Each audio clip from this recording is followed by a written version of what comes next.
नचिकेता जब यमराज के पास जाते हैं और उनसे वह 3 वरदान 4 वरदान प्राप्त करते हैं, तब कठोपनिषद में ये आता है कि सम्यक ज्ञान के लिए शुष्क तार्किक से भिन्न शास्त्रज्ञ आचार्य द्वारा कही हुई यह बुद्धि जिसे तू प्राप्त हुआ है, हे नचिकेता, तर्क द्वारा प्राप्त होने होने योग्य नहीं है। केवल कोरी बुद्धि के तर्क द्वारा वह प्राप्त नहीं होता है। हमें तेरे समान प्रश्न करने वाला प्राप्त हो। ठीक है, तू बड़ा ही सत्य धारण करने वाला है। तात्पर्य ये है कि परंपरागत आचार्यों के द्वारा वेदादि शास्त्रों का जो वैदिक ज्ञान विज्ञान है उसको सीखने समझने का प्रामाणिक प्रयत्न करके तद विद्धि प्रणिपातेन परिप्रश्नेन सेवया, उनके पास जाकर ये ज्ञान प्राप्त करके केवल reading is mother of all skills, केवल पुस्तक पढ़ के ही सब कुछ आ जाएगा, ये भारतीय विचारधारा, भारतीय दर्शन नहीं है।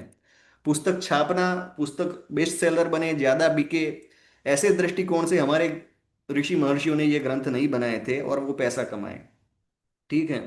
तो बेस्ट सेलर के नाम से आज जो चल रहा है कि भाई हाँ वैदिक साइंस की ये बेस्ट सेलर पुस्तक है या फिर वैदिक ज्ञान विज्ञान की ये बेस्ट सेलर बुक है, ऐसा बन जाए तो उसका अर्थ ये नहीं है कि उसको पढ़ के आपको वैदिक ज्ञान के सिद्धांत आप प्राप्त कर पाओगे। क्योंकि केवल पुस्तक पढ़ने से अगर हो जाता तो बहुत सारी स्थूल स्थूल जो कलाएं हैं वो भी पुस्तक पढ़ के प्राप्त नहीं हो सकती। तो ये तो कैसे हो सकता है, ये तो दिव्य है। ये स्थूल सूक्ष्म और कारण की बात है, कारणातीत की बात है।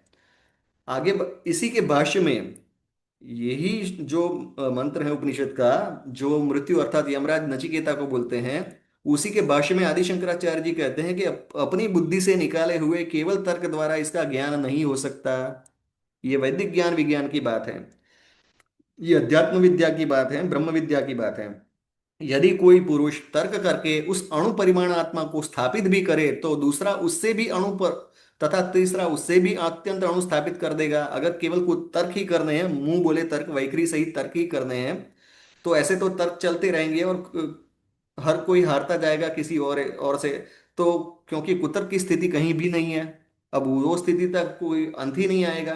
तो इस कारण से केवल ये आदि शंकराचार्य जी का भाष्य है।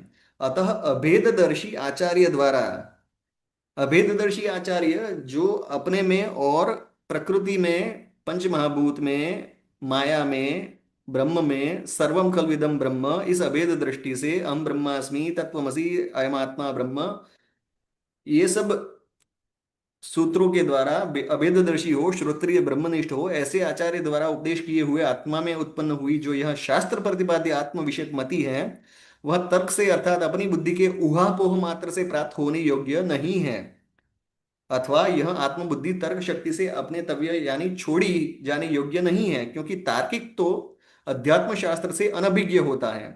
अध्यात्म विद्या विद्या नाम, गीता में जब ये कृष्ण को बताते हैं कि मैं कौन सी विद्या हूँ, विद्याओं में मैं सर्वश्रेष्ठ जो विद्या है वो अध्यात्म विद्या है, जिससे स्थूल सूक्ष्म कारण और कारणातीत इन चारों, परा, पश्चंती, मध्यमा और वैखरी, ये चारों की सिद्धि प्राप्त हो जाती है। ऐसी अध्यात्म विद्या मैं हूँ। तो अध्यात्म विद्या तार्किक को प्राप्त नहीं होती है, क्योंकि तार्किक अध्यात्म विद्या से अनभिज्ञ होता है। वो केवल ऊपरी बुद्धि से या वैखरी वाणी से ही उसका तर्क कुतर्क चलता रहता है।